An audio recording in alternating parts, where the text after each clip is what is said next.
ஆக்சுவலாக உங்களுடைய இதில் ஷோக்கியில் நீங்கள் வந்து நிறைய வின்னிங் பேர்டை நீங்கள் பார்த்துருப்பீங்க, வின்னிங் பர்சனை பார்த்துருப்பீங்க. அதை பற்றி நீங்கள் கொஞ்சம் சொல்லுங்கண்ணா. இந்த கொஸ்டினே நான் எப்படி எடுத்துக்கிறதுன்னு தெரியல சிங்.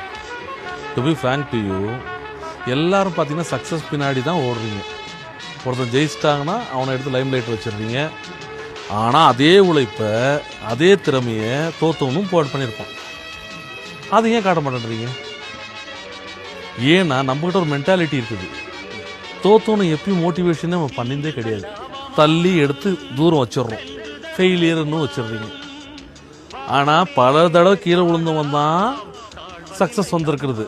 அது ஃபஸ்ட் ஸ்டெப்பாக எடுத்து நீங்களே வந்து மோட்டிவேஷனாக அவன் 2 ஹவராக இருக்கட்டும், 3 ஹவராக இருக்கட்டும், 4 ஹவராக இருக்கட்டும், காலி ஆகிட்டோம், எப்படின்னே ஆகட்டும், அவனோட மோட்டிவேஷனாக எடுத்து வீடியோஸ் நீங்கள் போடணும்னு நான் உங்கள் மூலமாக கேட்டுக்கிறேன். பிகாஸ் ஃபெயிலியர்ன்றது நாம் பண்ணுறது தான். பிஜின் எப்பயும் வந்து ஃபெயிலியர் ஆகிறது இல்லை. பிஜினாக தான் இருக்குது. பிஜின் என்னைக்கு சக்ஸஸ் தான். அதை எதனா ஒன்று பண்ணி அதை தப்பு பண்ண வைக்கிறது நம்மளோட ஹியூமன் எரர். அதை ரெக்டிஃபிகேஷன் பண்ணிக்கிட்டாவே we can overcome the failure. Success rate கண்டிப்பாக வரும். அதுக்கு நம்ம என்ன பண்ணோம்னா, we should encourage the upcoming pigeon lovers. So what, இன்றைக்கி அவன் ஒரு பிஜன்ஸ் கம்மியாக விட்டு டைமிங் பண்ணலன்னா அடுத்த வருஷம் பண்ண